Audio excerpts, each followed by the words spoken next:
still had an impact, but it was only a short part in his career, and we got on very well. He got on very well with all the staff and all the players during that period, and he was a great servant of Ireland when he played in the matches. He had a great impact. He's one of our greatest ever players, and he's moved on now with his career. And he, having probably said he never wanted to be a pundit, he is a pundit, and he attracts a lot of attention. And he sees the game very clearly, and he sees the game very well too. Yeah, you've done all right. You haven't got the tongue lashing just yet. We'll be sending I'm not sure. I never read the. I haven't read the books. Maybe it's in there in the books. I think you did. Okay. It was McAteer was the problem, wasn't that it? With me. Let's not go there again. We've already done that. I never read any of them. It doesn't bother me. It doesn't bother me at all. That is, Brian Kerr was talking to him after he was part of our commentary team yesterday on Newcastle's 3-0 win over Sheffield United. I'll be back alongside him on Wednesday for Liverpool against Crystal Palace, live commentary of that, and of Chelsea-Manchester City on Thursday. City 4-0 up against Burnley, 10 minutes gone in the second half. David Silva has added a fourth. They were 3-0 up at half-time, 2 from Riyad Mahrez, and the opening goal scored by Phil Foden. Dan McDonnell, the football correspondent at the Irish Independent, is with us as well this evening. Evening, Dan. Evening, Nathan. Couple of talking points coming out of this game, and one that's probably going to take all the headlines is a plane that flew over the Etihad Stadium, which of course has no supporters inside, saying and having a banner at the back of the plane with "White Lives Matter Burnley," which is pretty shocking. The reports seem to be that the Burnley players, several of them, saw this flying overhead while the game was going on and were seen shaking their heads, understandably in disgust. Burnley have come out very quickly. They've issued a statement, obviously distanced themselves from this completely, but it just raises so many questions as to how something like this can happen and how the airplane hire company in the first place even agrees to this. Yeah, it does. It is going to overshadow the game, I think, purely because the game itself has developed into such... Well, no, not purely because that's the wrong way of phrasing it. It's just a massive thing as it is. But like the game is a non-event. This is an event. This is something that's bigger than football and is tied in with that. And as a consequence, I suspect you're going to have, Sean Pearl, Sean Dyche, and is going to be in the middle of something afterwards that they haven't asked for. They've moved quickly to condemn, but it's just it ties in. Like I don't know, do you miss England? Do you miss going to England at the moment, Nathan? I mean, obviously, there's obviously it's a place that we lean on so heavily for so many reasons, particularly in football. I mean, you go there all the time. I go there pretty regularly, but it's I don't know, it's not a place you'd be missing very much at the moment. It's a pretty fraught time, and these stories are just very dispiriting and depressing. And look, it only takes a couple of people probably to do something like this, I guess. I mean, we've seen in the past, groups of fans at a club, commandeer, a plane or whatever to send out a message. And you could say that Burnley are just really victims of their name being associated with what it is, but still, it's so public at a time when millions of people are watching all the Premier League games because of the fractured nature of the calendar. And I don't know, it's very deflating, really, isn't it? Like to be down this road again. Well, considering there have been so much good stuff out of football around Black Lives Matter, and all the players still wearing the on the back of their jerseys, the Black Lives Matter. I think this may be the final match before they go back to just having their names again. And again, before this match, all the players took the knee when the whistle was blown to start the match for 10 seconds. Now, you do wonder when you see that, the fact that it's the Etihad Stadium, it's Manchester City, and that Raheem Sterling has been such to the fore throughout all this, how pointed this was. But it brings humiliation, whether they want it or not, and embarrassment upon Burnley. And you're right, Sean Dyche, unfortunately, is going to have to come out and he suddenly has to try and explain this away when it's literally nothing to do with him. Yeah, there's nothing. I mean, listen, I'm sure he will condemn it very strongly, and there's not much more he can do besides that. It's like the name of Burnley is obviously damaged by this. I mean, you don't even know if it was Burnley spectators or fans, who were responsible for this in any way. So, like, it's. Football has taken a very powerful stand in the last couple of days. I've particularly found for the first game, I don't know why. Just there was something particularly powerful about the first match to Aston Villa, Sheffield United, and the blowing of the whistle and then going down. And you can head off into a whole side debate about where politics and sport overlap and when they should overlap. And I appreciate there's a range of views on that. But when you have someone like Raheem Sterling, who's articulated his case so well in that, in a game that he's involved in, you should have this message, which is pretty deplorable. I mean, it's not even, it's an extreme level of whataboutery. It's a bit more sinister than that, really. And it's something that, I mean, we can just go round and round saying it shouldn't happen, but it shouldn't happen, and we'll see what consequences there are from it. The other story from a footballing point of view is, well, it's probably when you look at the two benches. Manchester City, I thought on Wednesday against Arsenal, probably the greatest bench talent-wise they've ever seen in the Premier League, and it's pretty similar tonight. They made 8 changes. They're just about to bring Kevin De Bruyne on for the last half an hour of the game, in contrast to Burnley's bench. So you're allowed to name 9 players on the bench. Burnley have only named 7, and 2 of those are goalkeepers. It's good news from an Irish point of view in one sense that Jimmy Dunn, the young player from Louth, he could make his Premier League debut, whether he'll want to at this stage. Defender going on away at Manchester City and being 4-0 down. But Burnley have taken the decision, it seems, to not play any of their players who are out of contract next week, which includes Jeff Hendrick. So there's 4 of them. Phil Bardsley may well have started. Aaron Lennon would certainly be in the squad. Joe Hart probably wouldn't have played either way. Sean Dyche spoke about it ahead of the game, saying, well, basically a decision was made, it seems, either on the club's behalf or on the players' behalf, that they're not going to play because some of them haven't been offered new contracts, and it just seems very, very messy and leaves Burnley in a pretty precarious place because Robbie Brady's among 4 or 5 players who's out injured as well. Yeah, it's an interesting one. I mean, like the Hendrick situation is probably from an Irish perspective the most interesting. Like Brady, as you mentioned, is out of contract, and seemingly, okay, there might be issues there with fitness, but I mean, Burnley are taking an option on him by all accounts. But the Hendrick one, I mean, we do know, I know people sort of scoffed a bit initially, when AC Milan was mentioned, but I'm certainly told that interest is legitimate. I think Roma was subsequently mentioned as well.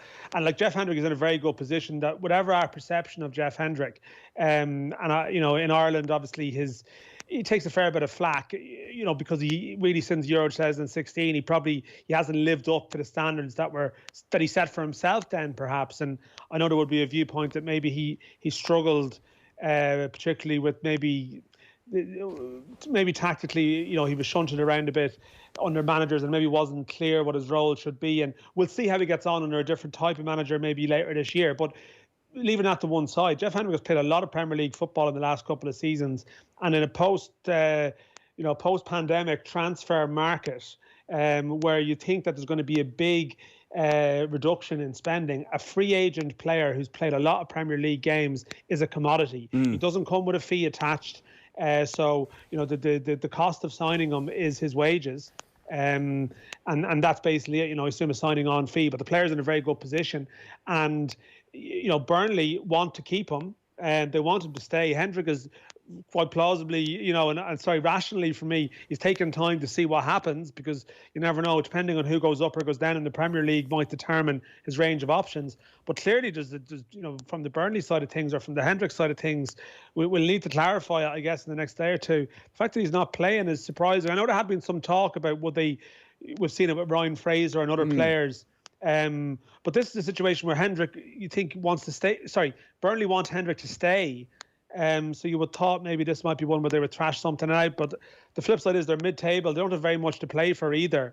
Well, the other question is, does Jeff Hendrick want to play, considering Burnley are safe, they're mid-table, and you say he is in such a brilliant position to make a probably life-changing move here. Financially, he's going to be the beneficiary of this move. A good chunk of what would have been a transfer fee will go straight into his pocket.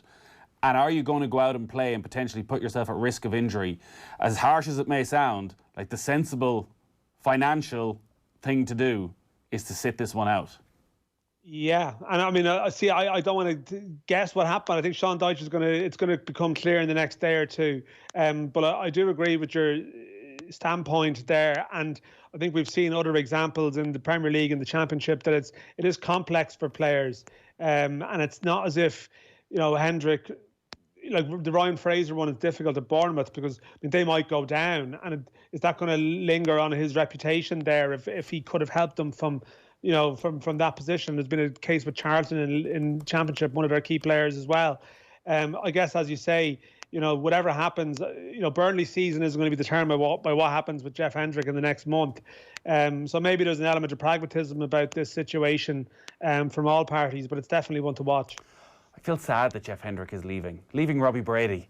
It just felt like I know Robbie Brady's married now, but I still like to think Jeff Hendrick lives with him, that he puts up with him, that he has a spare room where Jeff just stays over.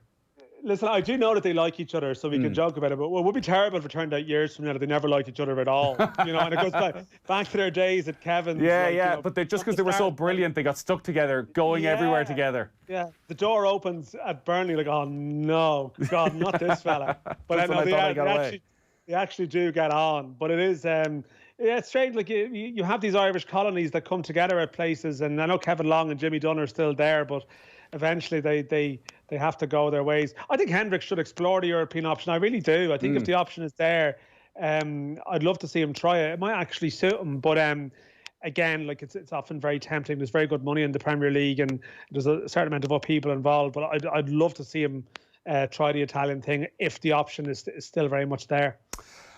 Any FAI news over the weekend? Any progress in the League of Ireland?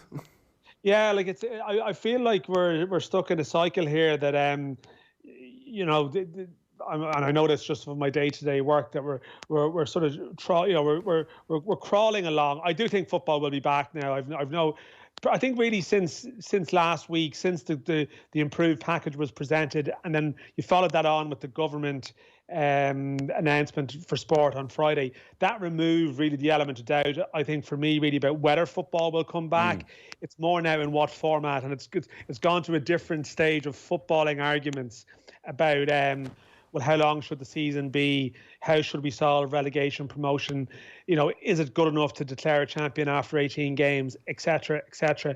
But it's gone from it's moved on from beyond. Will we have football? I think we're going to have football now, which is good, but there's still work to do. And obviously, the FAI board, as far as I know, still have to process what Friday's announcement really means for their cash flow situation. There's a FIFA meeting this week. And of course, with that, there's the FAI as well are also undergoing a pretty significant restructuring of their executive as well. Yeah, can you talk about that? Because that, again, maybe it's a bit more nerdish and people don't understand or don't care what's going on at board level. But it does seem like it's a huge change in the way the FAI is run at a time coming just before they're about to appoint a new CEO who you would think should be overseeing this.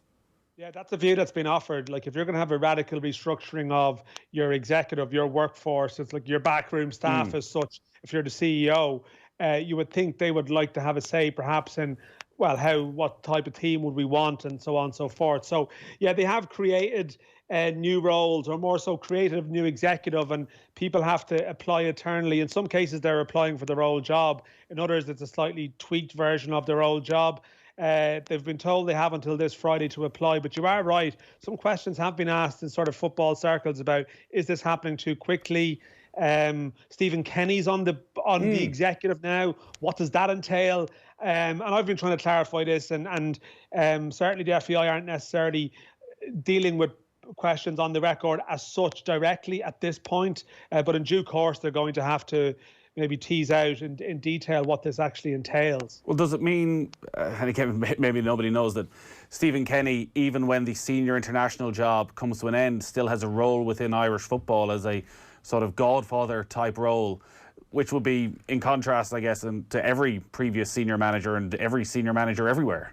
And listen, you want to be positive in terms of how you interpret things, but obviously if you jump to the negative interpretation of this, that if results aren't going well for the senior international team, that naturally impacts the other sides of the business in terms of commercial and other things. And if you have the senior team manager present in executive discussions, you would think there has the potential for some slight discomfort. But the flip side of that is, we've often complained that our senior manager is very detached from development of the game in Ireland and other, just what we're doing generally. And we're going to have a different type of appointment here, someone who is in tune with that. But I take your point that I think people are going to have questions about just how this will actually function. Not least, maybe the new CEO will ask, maybe if I've done things differently if it turns out that the new CEO isn't someone that's in or around the premises at the moment. All right, good stuff, Dan. Thanks a lot for that. Thanks very much, McDonnell there. And it is now Manchester City 5, Burnley 0, a second goal of the game for Phil Foden. 20 minutes left in that one, and it could get a whole lot worse for Burnley. Quick break, and then we're going to hear from Damien Delaney. Football on Off the Ball with Paddy Power. When you've watched more Belarus Premier League than is healthy, proper football is back. Gamble responsibly. See wwe.net. The Pat Kenny Show. On tomorrow's programme, what happens when the protectors become persecutors? The story of a black gay policeman. Why are the powers that be so reluctant to talk about politicians' perks? The breast cancer testing that might mean no chemo necessary for some patients. Our Green Party continues to wrestle with itself as the world warms, as well as all the breaking news. The Pat Kenny Show. With Jaguar. Tomorrow morning at 9. On News Talk. Have a great evening with itsforwomen.ie. Great value car insurance on the web, on demand, on the go. Itsforwomen.ie. It's always on hand.